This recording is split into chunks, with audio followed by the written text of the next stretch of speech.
Tapi ternyata dia adalah pembunuh berdarah dingin. Bahkan dia memberi julukan dirinya sendiri BTK, yang kepanjangannya adalah Bind, Torture, and Kill. Dan dalam bahasa Indonesia itu berarti ikat, siksa, dan bunuh. Dan seperti itulah cara dia memperlakukan korban-korbannya. Dan inilah kisah Dennis Rader, seorang pembunuh BTK.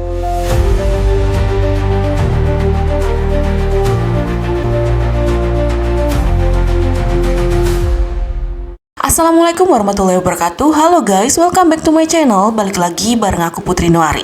Makasih buat kalian yang udah mampir, dan jangan lupa buat subscribe, like, komen, dan juga nyalakan notifikasinya biar kalian gak ketinggalan cerita-cerita menarik dari aku. Dennis Rader adalah seorang pria yang lahir pada tanggal 9 Maret tahun 1945 di Texas.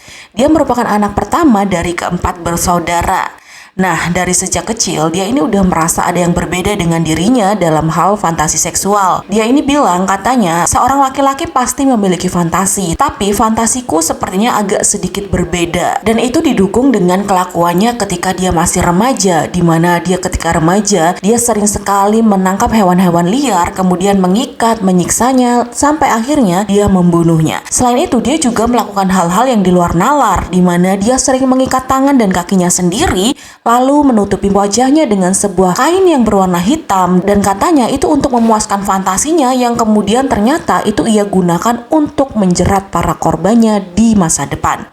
Selain itu, ketika dia melihat majalah dan ada foto wanitanya, dia dengan sengaja menggambar ikatan tali di bagian tangan dan kaki wanita pada gambar tersebut, dan juga menambahkan gambar yang seolah-olah sebuah kain menyumpal mulut wanita pada gambar tersebut. Dan itu benar-benar fantasi yang sangat gelap menurutku. Dan setelah itu, dia juga membayangkan bagaimana caranya ia bisa suatu saat nanti menguasai para wanita itu sepenuhnya. Namun di balik fantasinya yang gelap, ternyata dia ini juga terlihat anak yang cukup biasa, di mana dia juga pernah berkuliah, dan setelah itu dia juga sempat masuk angkatan udara di Amerika Serikat. Dan selama bertugas, dia juga merupakan pria yang cukup disiplin, bahkan dia juga belajar bagaimana caranya menjaga rahasia dan juga menguasai lawan mereka. Dia benar-benar terlihat orang yang seperti biasa saja, tidak terlihat seperti orang yang memiliki fantasi yang gelap. Bahkan ketika dia sudah keluar dari angkatan udara dan hidup sebagai masyarakat biasa, ia juga bekerja layaknya pria pada umumnya. Ia bekerja sebagai tukang listrik, bahkan dia juga seorang umat Kristen yang sangat rajin ke gereja. Setiap minggu dia ke gereja untuk ibadah. Nah, di gereja itulah dia pertama kali bertemu istrinya yang bernama Paula, yang pada saat itu sedang bekerja sebagai juru tulis. Setelah pertemuannya itu, akhirnya mereka memutuskan menikah pada tahun 1971. Dan siapapun yang melihat rumah tangga mereka pasti merasakan bahwa mereka adalah pasangan yang layak untuk ditiru, karena mereka terlihat sangat harmonis sekali dalam rumah tangga mereka. Namun tak ada yang pernah tahu bagaimana sebenarnya yang ada di dalam rumah tangga mereka. Karena setelah kasus ini terungkap, ternyata di dalam kamar si Dennis ini ia menyimpan sebuah kotak yang ia sebut sebagai sumber kekayaan, yang ternyata itu adalah berisi barang-barang para korbannya dan juga beberapa foto korbannya yang telah dia bunuh. Nah, dari pernikahannya dengan si Paula ini, ia dikaruniai 2 orang anak, 1 anak laki-laki dan 1 anak perempuan. Dan di mata anak-anaknya, dia juga merupakan sosok ayah yang sangat baik dan bertanggung jawab. Bahkan ia juga mengatakan bahwa ayahnya ini sangat penuh kasih sayang kepada anak-anaknya. Sangat berbanding terbalik dengan sisi gelap sang ayah. Lalu bagaimana bisa dia menjadi seorang pembunuh? Entah bagaimana awalnya, sepertinya fantasi gelapnya sudah tidak bisa dia bendung lagi karena keadaan ekonomi yang menekannya. Karena pada tahun 1973, si Dennis ini dipecat dari pekerjaannya, dan mungkin saja itu adalah salah satu hal yang menekan dia untuk melakukan fantasi yang sudah lama dia pendam selama ini. Dan kejahatan pertamanya itu terjadi pada tanggal 15 Januari tahun 1974, di mana ketika istrinya tidur, dia diam-diam keluar dari rumah dan masuk secara diam-diam juga ke rumah keluarga Otero. Di sana ada sepasang suami istri dari Otero itu sendiri dan juga keempat anaknya. Lalu mengikat mereka satu persatu, mulai dari suaminya, istrinya, kemudian anak-anaknya yang masih sangat kecil-kecil. Dan anaknya yang masih kecil-kecil itu dipaksa harus melihat ketika orang tua mereka disiksa oleh Dennis di depan mata mereka. Mereka hanya bisa menangis. Kemudian salah satu anak mereka yang bernama Josie, ia berteriak dan mengatakan bahwa ibu, aku sayang kepada ibu. Namun setelah teriakan itu, Dennis kemudian membawa gadis kecil itu ke ruang bawah tanah. Dan di sanalah Dennis langsung melancarkan aksi bejatnya. Dia melepas celana dalam si Josie, kemudian memperkosanya, lalu mengikatnya dan menggantungnya di pipa saluran bawah tanah. Dan ketika sesaat sebelum meninggal, Jessie sempat menanyakan mengapa ia melakukan itu kepadanya, dan dengan santainya Dennis hanya menjawab, tenang saja sayang, malam ini kamu akan pergi ke surga bersama keluargamu. Dan tak lama kemudian Jessie meninggal dunia tergantung di pipa tersebut. Namun Dennis tidak meninggalkan mayat Josie begitu saja. Sebelum dia pergi, ia sempat mengambil beberapa foto Josie yang sedang tergantung tersebut dalam beberapa angle. Kemudian dia juga membawa celana dalam Josie untuk dibawa pulang ke rumah sebagai kenang-kenangan. Lalu sesampainya di rumah, ia bersikap biasa saja dan seolah tidak terjadi apa-apa. Dan keesokan harinya dengan santainya ia pergi ke gereja. Istrinya si Paula ini juga tidak curiga karena memang kelakuan Dennis ini benar-benar kayak nggak ada apa-apa, benar-benar mulus, smooth, dan dia juga pergi ke gereja seperti biasanya. Jadi si Paula ini tidak menaruh kecurigaan apapun terhadap Dennis. Dan setelah aksi pertamanya, berbulan-bulan kemudian dia kembali melancarkan aksinya. Kali ini korbannya adalah seorang mahasiswi bernama Catherine. Diam-diam ia menikam dan mencekiknya dari belakang. Kemudian si Kevin, adik dari Catherine ini yang sedang berjalan bersama Catherine, sempat ingin mencoba menolongnya. Namun sayangnya ia juga ditembak oleh Dennis. Namun untungnya si Kevin ini masih selamat. Jadi dia adalah satu-satunya saksi mata hidup yang melihat perbuatan Dennis. Namun sayangnya pada waktu itu adalah ketika waktu malam. Jadi si Kevin ini tidak melihat jelas wajah Dennis. Meskipun ia berhasil melaporkan kejadian tersebut ke polisi, tapi dia tidak bisa menunjukkan ciri-ciri yang jelas tentang pelakunya. Dan setelah pembunuhan keduanya, Dennis ini tidak tinggal diam. Diam-diam dia menulis surat pengakuan secara terperinci sesuai dengan apa yang sudah dia lakukan.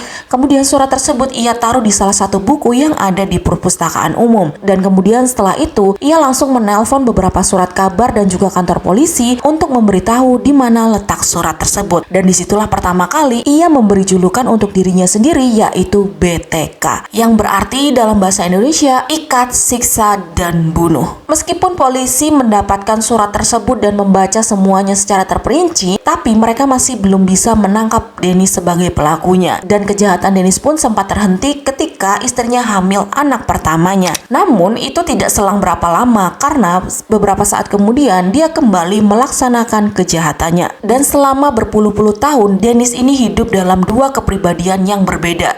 Di satu sisi dia merupakan seorang pria yang baik, ayah yang baik juga untuk anak-anaknya. Dia juga orang yang taat agama dan memimpin gereja, dan di mata tetangganya dia juga adalah orang yang sangat ramah. Namun di sisi yang lain, orang tidak ada yang tahu bahwa dia sebenarnya adalah seorang pembunuh berdarah dingin. Istrinya si Paula ini sebenarnya sempat merasa ada yang aneh dengan si Dennis ini karena tanpa sengaja dia pernah melihat draft puisi yang dibuat oleh Dennis. Di sana itu tulisannya katanya agak mencurigakan, di mana isi tulisan tersebut adalah jangan kau berteriak, tapi berbaringlah dan ingatlah kepadaku dan juga kematian. Selain itu, istrinya juga sempat melihat kotak yang sangat ditutup rapat oleh Dennis di kamar itu. Namun karena Dennis sudah mengatakan bahwa tidak ada yang boleh membukanya, jadi si Paula ini tidak mau menyinggung soal kotak tersebut karena dia tidak ingin terjadi keributan di rumah tangganya. Padahal jika ia memaksa dan diam-diam membuka kotak tersebut, dia akan menemukan berbagai macam isi barang-barang dari korban-korban suaminya tersebut. Selain itu ada juga foto-foto korban-korbannya, identitas korban tersebut. Bahkan katanya ada juga foto ketika Dennis dikubur secara hidup-hidup. Dan itu semua ia simpan semata-mata hanya untuk menghidupkan kembali momen pembunuhan dalam fantasi gelapnya. Salah satu tetangganya yang bernama Marin pun menganggap dia adalah pria yang baik karena setiap pagi setiap dia berangkat ke gereja, si Dennis ini selalu menyapanya dengan sangat ramah. Namun siapa sangka Marin menjadi salah satu korban Dennis, dan ia melakukan pembunuhan kepada tetangganya itu ketika dia sedang dalam acara pramuka, di mana pada malam itu ia sedang ada di dalam acara perkemahan. Lalu diam-diam dia pergi ke rumah Marin dan masuk secara secara paksa, lalu membunuhnya secara halus, dan keesokan harinya dia langsung berangkat ke perkemahan lagi dan seolah-olah tidak terjadi apa-apa. Bahkan ketika berita kematian Merin tersebar pun, dia adalah salah satu orang yang berusaha menenangkan keluarganya. Bahkan dia mengatakan bahwa jangan khawatir, kita aman dan Merin sudah di surga. Semuka dua itu guys, seorang Dennis Rader ini, dia benar-benar tidak merasa bersalah sama sekali, padahal dia adalah pembunuh si Merin itu. Setelah Merin, ada satu korban lagi yang bernama Vicky, dan kemudian ada juga satu korban lagi, yaitu seorang nenek-nenek berusia 62 tahun bernama Dolores. Dolores ini juga merupakan salah satu tetangganya yang tak jauh dari rumahnya. Kemudian dia diam-diam masuk ke rumah Dolores, kemudian membunuh Dolores dan membuang mayatnya ke bawah jembatan. Dan setelah pembunuhan Dolores, Dennis sempat menghentikan aksinya selama belasan tahun. Meskipun polisi tidak pernah menangkap siapa pelakunya dan kasus ini menjadi kasus buntu, tetapi warga di sana mulai tenang karena mereka sudah tidak lagi harus was-was dengan si pembunuh itu. Sampai akhirnya pada tahun 2004, sebuah surat kabar merilis sebuah berita yang berisi peringatan 30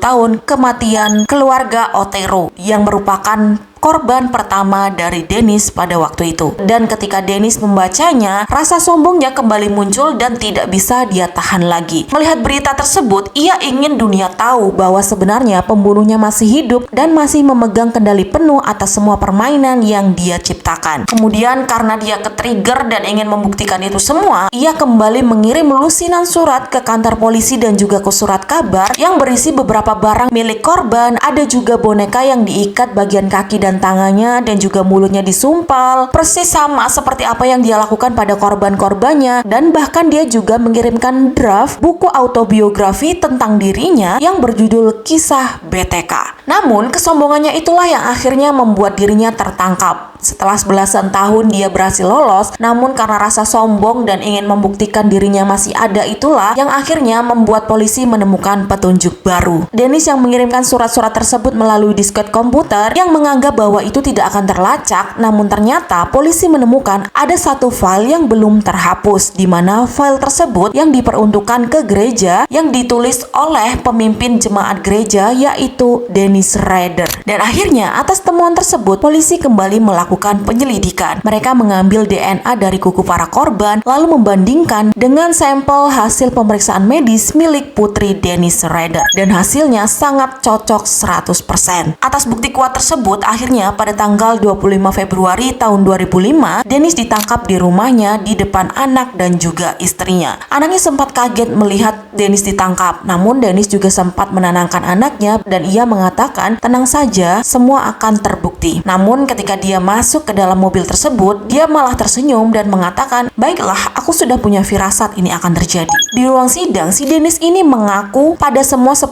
tuduhan pembunuhan yang dia lakukan. Tanpa ada rasa sesal sedikit pun, ia bahkan menceritakan segalanya secara detail seolah-olah dia sedang membacakan dongeng. Ia juga menjelaskan mengapa ia memilih julukan BTK untuk dirinya dan bagaimana bisa cara kerjanya seteliti itu. Dan atas semua pengakuan yang dia buat, akhirnya pengadilan Kansas menjatuhi hukuman Dennis selama 175 tahun penjara karena pada saat itu Kansas belum menetapkan hukuman mati untuk para narapidana. Dan setelah persidangannya dan putusan hukuman tersebut, istrinya si Paula akhirnya langsung menceraikan Dennis. Dan untuk anak-anaknya seolah dunianya runtuh. Ayah yang dia anggap selama ini selalu menjadi orang panutannya ternyata adalah seorang pembunuh yang paling dicari. Namun kisah seorang BTK tidak berhenti sampai di situ karena pada tahun 2023 polisi mengumumkan bahwa Dennis ini menjadi salah satu tersangka utama dalam 2 kasus hilang dan mati yang belum terpecahkan, di mana korbannya bernama Cynthia yang berusia 16 tahun dan juga Beth Gerber yang ditemukan tewas pada tahun 1990